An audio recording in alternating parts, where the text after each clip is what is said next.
What is going on, guys? I'm Consumer Tech Review, and today we're going to be doing the modding guide of the Redragon K617 Fizz on a budget. If at any point during the video you want to check out any of the stuff that I'm going to use to mod this keyboard, you can click right over here to see all of the products. But let's get into going over all the tools and materials we're going to need to mod this. All right, so a basic pair of scissors, you should already have these. Some micro cutters, you can use some scissors if you don't have these, so don't worry about that. An X-Acto knife, again, you could use a very sharp knife. A basic screwdriver, you should already have one of these. Some tweezers, you could steal some from your friend or your parents or whoever. A keycap puller and switch puller. You don't need a nice one like this. I have two because we are getting Haley to help with this build. And then you're gonna need about 2 paintbrushes. You could probably use the same one and just clean it in between. A switch opener. This little thing for holding the stems, you don't need this, but it is nice to have. Then some 205 grade 0 lube, some dielectric grease, some medical tape. If you don't have medical tape, you can use Band-Aids, and some tape like painter's tape. Besides that, we're gonna use this EVA foam. This is about $1. So very budget friendly. We're using this $18 Redragon wrist rest for 60% keyboards. You obviously do not need this for this build. This is just to accentuate it a little bit. And then we are using these only $20 keycaps from LTC. These things look really awesome. They're kind of an orange and white theme. I think they're gonna look really cool on it. But yeah, with all that out of the way, let's get to modding. All right, now Haley's here to help while we're gonna do the build. So let's get to opening up the keyboard. This is a fresh K617 Fizz so that you guys know it's totally stock. There we go. There is the keyboard. And it does come with a switch puller and a keycap puller. Not the best ones, but you could definitely use them. And then the cable. All right, so right away here we got the board. There's no screws on the back, so we are gonna have to take all of the keycaps off. You could use stock keycaps, but again, we're using custom ones. So right away, just take off all the keycaps. All right, now that we have all of the keycaps off of this thing, we are ready to start taking these switches off. And because this is a budget build, we are gonna be using the Outemu Reds and lubing them, but we are gonna be keeping these switches, taking them off, lubing them, putting them back on. So when taking these off, because we're gonna be keeping these switches, you do wanna be careful with them as you take them off. All you have to do is go in from the top, pinch them a little bit, and then take them off. Now, these Outemu switches versus something like any other switch in a fully hot swappable keyboard, not just an Outemu one, these are harder to get off than typical ones, so just take your time and be careful. All right, guys, now we got all of the switches off. So at this point, keep those switches. We're gonna move them aside, and then we're gonna take our screwdriver here, and we have 1, 2, 3, 4, 5, 6, 7, 8, 9 screws. So just go ahead and unscrew all of those. Now that we got all of the screws out, we are going to pull this out carefully. All right, now I will say to get this out, I used my tweezer, probably not the best idea. You kind of put it in there and you move it out and it's gonna kind of snap out because this plate is very strange. It's a plastic one, so you kind of have to snap it out. I'll show you again on this side. I'm gonna kind of open it up, get my tweezer in there just like that. And then we're gonna kind of snap it up. You just kind of go like this motion and it should snap out. Definitely harder to work with than most keyboards, but it's very easy because the case is just that. Now with this all opened up, we have the plate, which is all plastic, and the PCB back here. We're just gonna set this aside for right now. Grab your EVA foam. You could use the foam that's in the actual package when you get it. It really doesn't matter. And then we're gonna kind of just cut out what the actual size of this is. I'm not gonna do this super carefully. So about right here and about right there. Now that we have this cut out, we're just gonna set it in there, see if it fits. And that fits pretty much perfectly. Now at this point, get your X-Acto knife, and we have to cut this out for the standoffs back here. So we have the standoffs right here. Now Redragon always has much bigger standoffs than most companies. They have these plastic pieces to help stabilize the PCB and keep it in there. So the best way to do this is put it in the board, and then what we're gonna do is feel around them. You can see there's one right here. You can actually see it because I pressed it down. And all we're gonna do is just kind of cut across and just push it down. Now we might have to push it down a little bit more. As you can see that there's those additional standoffs right there. So you might have to push it down or cut a bigger hole. And just go ahead and do that for the whole thing. All right, after you get all of those standoffs cut out and kind of pushed into the board, we do have the USB-C over here on the left side. And as you can see on the PCB, it does kind of jut down a little bit. So we are gonna need to cut out a little square where that USB-C is. So just go in and you can cut all of this on the board. It's not gonna hurt anything. And that's really all we need to do, just a little bit of a square. All right, now after that's done, you can just move on completely, or I personally want to add a little bit more weight and I wanna add a little bit more less hollowness, so a little more foam in the bottom. The way I'm gonna do this is not typical. Once we have that bottom thing done, I'm basically gonna take strips a little bit bigger than this and just kind of lay them in there. This way it's easy to add or subtract pieces if the PCB doesn't fit. So literally all I'm gonna do is cut out small pieces like this and then just lay them in between the standoffs. This is because I really do like a packed board. It definitely makes it sound a lot more solid and feel a lot more solid when it's on your desk. All right, after we have all of the foam done, we're not quite done yet. We're gonna take the back of the PCB right here, and we are gonna do the tape mod. This is a really cheap way to upgrade your acoustics. So all you're gonna do is take your painter's tape or whatever tape you have. Just don't use duct tape or tapes like that. Take it out and literally just put it on there. All right, after you have all of the tape on the back, just go through, find the holes on the top, and then kind of cut them out. I just use the X-Acto knife to kind of open them up a little bit. Now, after that's done, grab your foam-filled case. Make sure that the USB-C is towards the correct side on this side right here. And then we're just gonna kind of set the PCB and the plate into there. Now with this case, it's gonna snap in on the left and the right side. So kind of push down the left and the right. That side snapped in.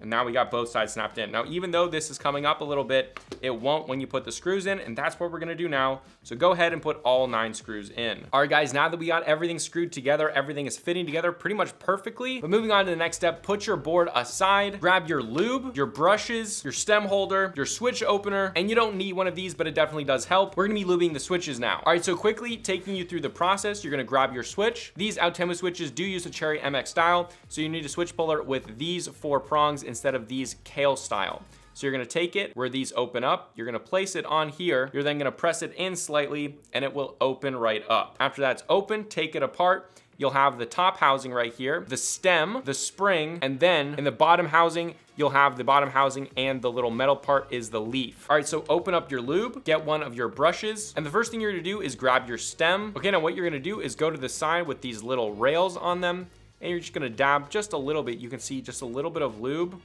on that side and a little bit on that side. And then you're gonna feather in all of it on this left side, feather it all in on the right side, get the front and back, as well as these little legs right here. You definitely wanna get those legs. So get all of the back side. Once all of that is feathered in and it's just sheeny, it's not, you don't wanna see any lube, you're gonna turn this over and just go a little bit around here. Once you have that done, set it down, and we're gonna move on to the bottom housing. And once you have the bottom housing, we're first gonna go in on the left rail, and then the right rail, smooth those out. So again, it's nice and sheeny. You want it all along the rail, the full way. Once that's nice, you wanna then go to the leaf right here, and you wanna get this left and the right side, those little bumps. Now that that's done, you're almost done. So take this spring, and with this, you don't need to feather it out as much, and it can definitely be thicker. We're gonna go around the outside and around the inside. Now once that's done, grab your housing, place it back in there, and then we're gonna do the top while it's back in there. Once you have that done,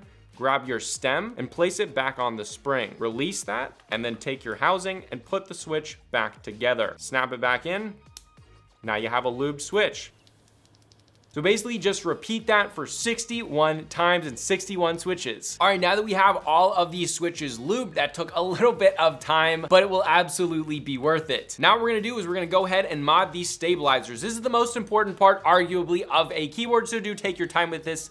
It is time consuming. Now what you're gonna need for this next section is you're gonna keep your lube right here. You're then gonna need some dielectric grease and some medical tape and then another brush. And you're also gonna need some toilet paper. All right, so the first thing we're gonna do is disassemble the stabilizers and take them off the board. Now the way that we're gonna do that is you see these little clips right here. We're then gonna push those with our thumbs or a tweezer or whatever. These are really close to the edge. You just push those and kind of push them up and those will pop up. Again, on the other side, those will just come up just like that. All of these, all you have to do is literally, again, press in these little clips right here and then kind of push them up. Now after that, just pull them down. After that, you're just gonna pull these down and out. Now this is a little bit harder because these RGBs really protrude quite a bit, but just kind of try to finagle them out. You might have to press down the PCB a little bit to take them out. All right, now at this point, we're gonna go ahead and mod the stabilizers. First, this is how you disassemble them. You're literally just going to twist the wire 90 degrees up, you'll hear a snap, and then you just pull out and all of the pieces will come apart just like that. And the same thing on this side, turn it up, and then all the pieces will come out. So that's how you disassemble them. Now these do come pre-lubed, so we did grab some toilet paper that we're gonna clean these off with. The wire, you just wipe it down. You can wash these if you want better results, but I'm pretty lazy, so we're just gonna do it like this. Try to get the inside of the housing right here. I use my tweezers for a lot of this. You kind of just go in and clean them all out. Now with the stem portion, there's a side with 2 holes and a side with 1 hole. It is important that you get inside of those holes and clean the insides of those out. Make sure there's no lube on the inside of those holes, because we are gonna be sticking something inside of there and doing the Holy mod. All right, now that all of that is done, we're gonna take our tape right here. And the idea of this, which is the Holy mod, is that we're gonna cut a piece of tape about this long and the width of this hole right here. This does typically take some time, so just be patient. So grab your scissors and then cut a piece the width of that hole. After you have a piece about like this, take it with your tweezer, put it so that it is at one end of the tweezer, grab your stabilizer stem, and then angle it so that there is only 1 hole, and that one side will have an angle on it.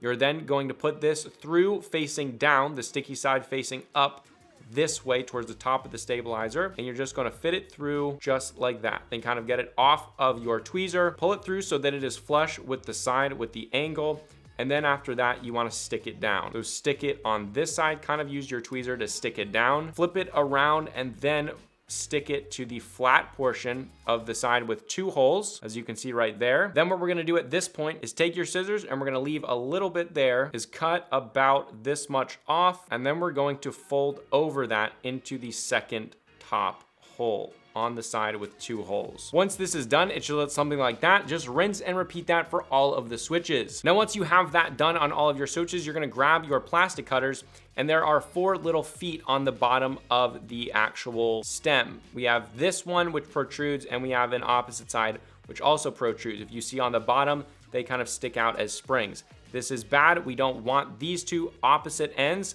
and you want to cut them so that they do not protrude over the top. So you can see there, you want to get it a little bit over the top and cut it so that the top becomes flat. You want to do that the same on the other side. And once clipped, the bottom should be flat just like that, and it should look exactly like that. And then again, do that for all of your stabilizers. Now that all of that's done, it's time to lube the stabilizers. First, get your stem, and then you're gonna take some of your lube. You don't need a ton, and you're gonna go on the left and the right side, dab a little bit. Go on the other side, dab a little bit more, and just smooth it out. Do that on both sides. Once you're done with that, you're gonna grab one of your housings, and you're gonna do the same thing on the inner left and right walls. So dab both of them and then smooth them out. Now, I always make sure I go all the way up the rails. Once that is done, you're gonna take your stem again without touching the sides, and you're gonna put it back together with the opening on the bottom housing lining up with the stem that has 2 holes. So put it in there just like that. After that, you're gonna grab your dielectric grease, open it up. Then you're gonna take the bar and insert it all the way until it reaches that 90-degree point. After it's at that 90-degree point, you're then going to insert it even farther past the 90-degree point, because there is contact points there. And it should look something like that. When that's done, grab your now put together bottom housing and stem, and you're gonna put this at a 90-degree angle into the second bottom hole. It should look like that, and then you're gonna turn this 90 degrees and snap it in. Now repeat that for all of the stabilizers. All right, guys, now that we got all of the stabilizers finished and put back together, we're not quite done with the stabilizers just yet. We are gonna be cutting some medical tape to then fit the squares of where the actual stabilizers are gonna sit on the PCB, where they're gonna hit. So we wanna cut a square this size, 2 for there, and all the other stabilizers. So we're going to cut this so that it's about that size. Then you're gonna take it with your tweezer on the edge, take your keyboard, and then kind of fit it in to that slot where it would go, where the stabilizer is going to sit. And when you're done, it should look something like that, but that's not it yet. You're gonna take your second brush and your dielectric grease, dab just a little bit of the dielectric grease on the brush, and then we're gonna go in and coat that piece of medical tape just a little bit evenly with the dielectric grease. And then repeat that for all of them. All right, guys, now that that's all done, let's put our stabilizers back in the board. How we're gonna do this is just how we took them out, kind of push them in there, and just snap them back in. This is a little bit more difficult because of the RGBs being pretty large, which is actually cool to see. Now that those are all back in, it's time to put our lubed Outemu Reds back in the board. Now we finally got all of the lubed switches and stabilizers back on this board. I am excited to see the final product. Let's get the keycaps on this thing. Now to put the keycaps on, we've actually decided against the LTC ones, and these are actually a YUNZII or a YUNZII kind of plant colorway. I think it's gonna look kind of cool on this, so that's what we're gonna do. All right, guys, and here it is with all of the keycaps on it. Now all we need is the wrist rest to go with it. it. And we do have a totally stock one right here, which we are gonna do the sound test right now.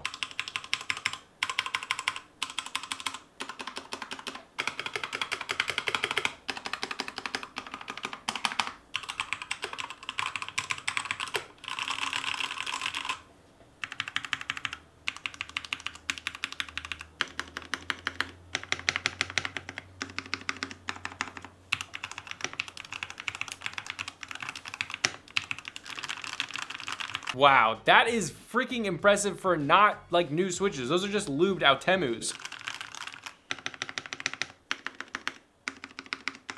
I mean, this sounds like a very nice keyboard. It also feels so much better than the original one. This one feels, I mean, yes, these switches definitely are still a little bit scratchy, but for like, well, 40 bucks, the price of the keyboard, the foam inside of it, which is like $1, however much the keycaps cost you, you can get some nice ones for 20 bucks. Now you're only looking at 60 bucks with keycaps plus maybe some lube. Maybe you're looking at 70 bucks in total, but this thing,